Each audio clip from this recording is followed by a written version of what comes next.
Feel about this win? Well, the second half was frustrating, but it's tough to win this league, so I'm very happy. Just like them, we expected to win this game. I'm not up here surprised about what happened. Felt like we had a good week of practice, and if we just played our game, that this was the type of outcome that could happen. But I'm disappointed in the second half. I screwed up the action on that fumble with AJ, and then Josh, had the brain fart and snapped it on one instead of two, and that kind of killed the momentum. I don't feel like we had many bad drives all game. Not sure if we had one 3 and out maybe, it seemed like. Yeah, I felt like we moved the ball really well. So I'm just trying to, again, temper expectations, and obviously I'm going to enjoy the heck out of this one tonight. But we got a big one next week, a tough road trip, and it's got to be better. This was better than week 1, but we got to be better than this if we want to compete with Tampa.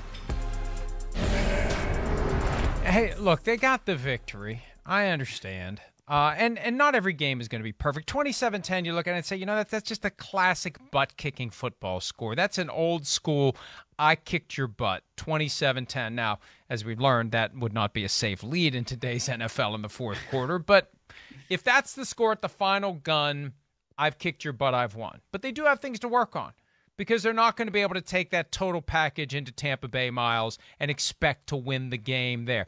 They're not going to be able to parlay that performance against a team that the Packers are accustomed to beating twice per year into rampant victory over all the teams they face on their schedule. No, but, when you're still this early in the season, you're 2 games in, you're still trying to figure out exactly who you are as a team. And I think when you play a division opponent and you get that win like that at home, your defense plays well enough to only allow 70 passing yards to a quarterback in 2022, which is weird. And they've got some stuff to work on the run defense, but that's a positive there that you can look at and can say, all right, that's good. You look at what Aaron Jones was able to do. He had 132 yards on 15 carries, got a rush touchdown, 3 receptions for 38 yards, another receiving touchdown. Like, there were some good things that happened for the Packers. Look at the way they were able to harass Justin Fields here. You were able to see some good things, I think, from their defense when it comes to cutting off rush lanes and really collapsing that pocket. Rasul Douglas had a good game for them as well. Look at the way he gets into the backfield.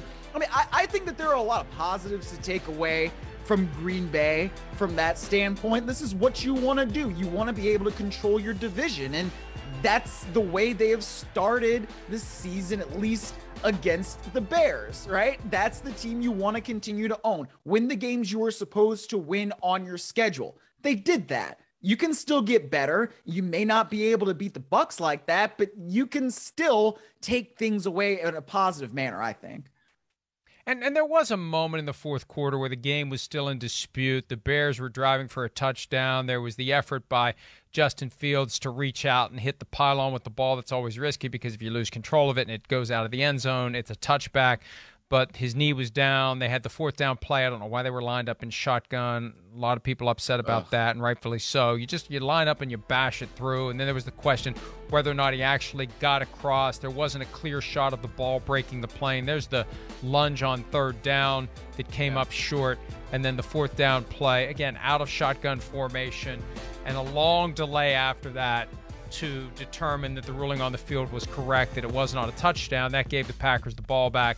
That would have made it 24-17, and that would have given the Bears a glimmer of hope. And I think Rodgers' complaint is the performance of the offense in the second half should not have put the Bears in a position where they had a potential glimmer of hope. Yeah, and I can agree with him on that. There are definitely things that they need to clean up and correct. Look, the passing game is still not quite fluid. It feels like to me when I watch it with the Packers, and that's because, look, they're integrating a bunch of new guys, and you take Devontae Adams away from that and the chemistry that those two shared, like it's not going to be the same. It's not going to be quite as fluid. So Sammy Watkins made some plays last night, though, man. I was kind of impressed. I was like, oh, look, Sammy Watkins out there. He's doing some things. He's making some catches. So they have to continue to integrate those guys into it. But, I think, like I said, there are still things that you can take away from this. And you're like, all right, well, that's you recognize the Packers, if that makes sense. Like, last week they were sort of unrecognizable, and it's like, oh my God, what team is this against the Minnesota Vikings? This now is the Green Bay Packers that you have expected now under Matt LaFleur. And it helped to have Aaron Jones get 132 rushing yards. He added 38 receiving yards, 2 total touchdowns on the night. Now, the receiving touchdown was one of those touch passes that is basically a handoff. And his receiving touchdown, or his rushing touchdown, there was an interpretation as to whether it was a receiving touchdown. So either way, he scored twice. That helped the Packers tremendously. You mentioned Sammy Watkins, 3 catches, 93 yards. He had a long 55-yarder. Alan Lazard played last night and had a touchdown reception, even though he only had 2 catches for 13 yards. They spread the ball around. They didn't really explode offensively. 234 receiving yards is not a classic high-end Aaron Rodgers night, but still, they got it done. They checked the box, and now they keep working to try to get better because this week they have to take it to Tampa, and the last time they played in Tampa, they got their butts kicked. Yeah, well, and that's the charge now. It's like, okay, how do we continue this positive energy that we've built over the last week by playing the Bears? I mean, they had a get-right game, right? They needed one, and they got the right opponent, and they were at home. They were under the lights in Lambeau. I'm sure that crowd was as juiced up as ever, and they got right against the Bears exactly as they needed to. So now how do we carry that into Buccaneers week? We'll see.